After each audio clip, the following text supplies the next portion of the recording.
지난 2년간 윤석열 대통령은 이재명 대표를 범죄자 취급하면서 회동을 거부를 했고, 이런 권력 핵심의 기조에 맞춰서 검찰과 경찰은 이재명 대표와 민주당 인사들에 대한 무리한 수사와 기소를 이어왔습니다. 김혜경 여사에 대한 10만 4천 원 법과 사용 기소가 그 대표적인 사례입니다.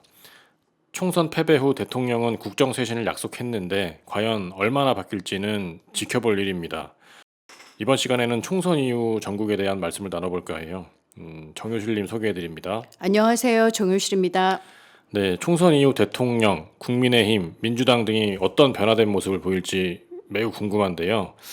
특히 윤석열 대통령이 어떤 변화된 모습을 보일지 귀추가 주목되고 있습니다. 요실님이 보시기에 대통령이 좀 바뀔 것 같습니까? 총선에서 보여준 국민적 심판, 이걸 겸허히 받아들여 대통령이 태도나 정책 기조를 바꿀 수도 있겠지만 저는 큰 기대를 사실 하지 않고 있습니다. 지금 기사에 계속 나오고 있는 비서실장, 네, 국무총리 이 후보군을 봐도 쉽게 바뀔 걸로 보이지 않거든요. 그리고 천공이나 이런 무속인 극우 유튜브 방송, 이런 비상식적인 경로를 통해서 윤석열 대통령이 정보를 취득하는 걸로 이미 알려져 있잖아요. 네. 이런 걸로 본다면 비상식적이고 비합리적인 판단을 할 소지가 매우 커 보이죠. 그래도 만약에 바뀐다면 어떤 거부터 바뀌어야 될까요?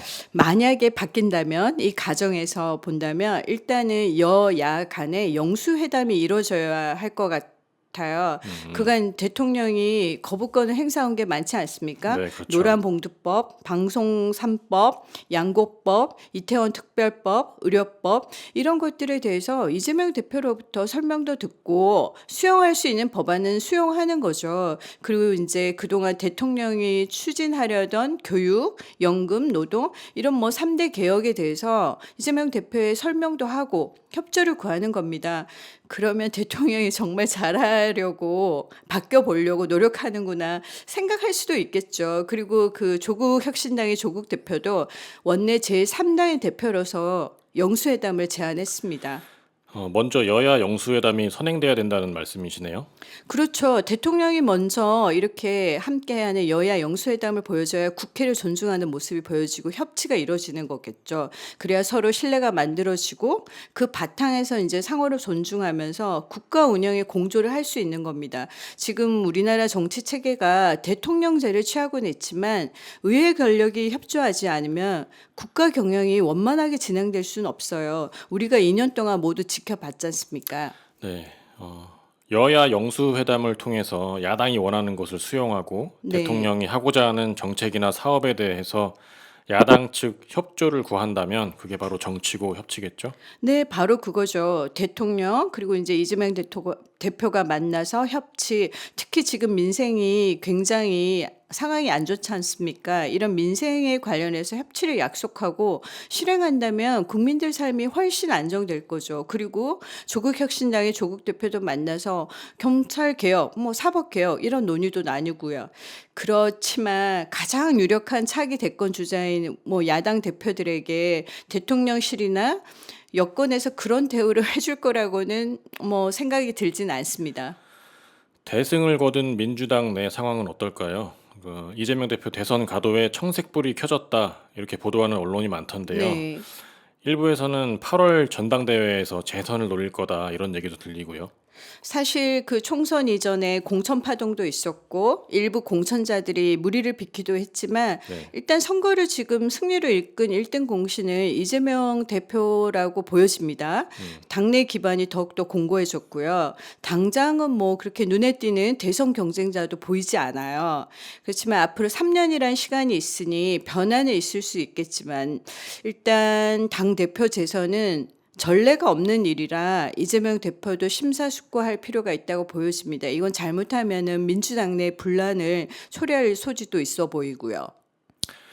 성남시장과 경기지사를 거치면서 이재명 대표의 이미지는 일을 잘하고 추진력이 있는 그런 공직자였어요. 네. 근데 여의도 입성 이후에는 별반 보여준 것이 없습니다. 그 당대표 되고 나서도 그렇고요.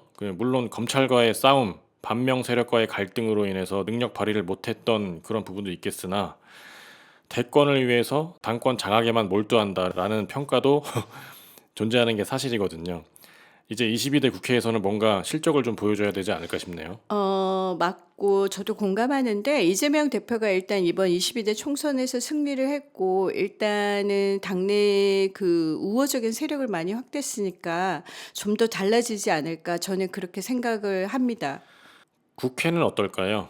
87년 민주화 이후에 우리나라 국회는 표결보다 여야 합의를 우선시하는 전통이 이어져 왔는데요. 근데 새로운 국회가 개원되면 제일 먼저 원구성 협상을 하게 되는데 이게 잘 될까요? 일단은 이제 국회의장단을 선출하고 각 상임위별로 의원을 배정하고 상임위원장을 이제 선출하는 게 원구성 협상이잖아요. 네. 이제 그동안 여야는 상임위원장을 의석에 비례해서 이제 배분해 왔어요. 그래서 정무위나 운영위는 여당이 맡고 정부의 독주를 막기 위해 법사위는 야당이 맡는다. 뭐 이런 식이었죠. 근데 민주당 내 일부 당원들은 국회의장단 그리고 상임위원장을 자유투표로 선출해야 된다는 요구를 하고 있어요. 이제 이렇게 되면은 이제 다수당이 국회의원장 그리고 뭐 상임위원장을 모두를 독식하게 되는 거죠.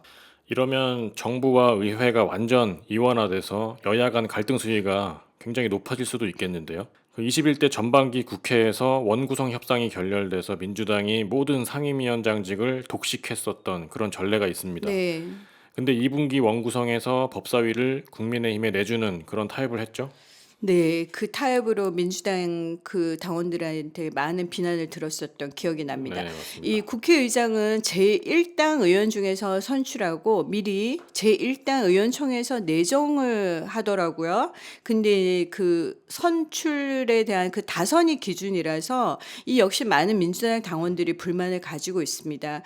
그 선거의 그 다선의 문제가 아니라 좀 더 개혁적이고 이런 유능한 사람이 되어야 한다라고 생각을 하는 거죠. 이번에 추미애 의원이 당선이 되고 국회의장 후보군에 오르던데 민주당 내 의원총회에서 어떻게 할지 저는 개인적으로 굉장히 궁금합니다. 이 의원총회 결과가 다수 당원들이나 국민들 의견과는 다른 경우가 굉장히 많더라고요. 국가기관 중에 신뢰도 꼴찌가 국회로 대변되는 정치권입니다. 네. 언론이나 검찰보다 더 불신을 받고 있어요.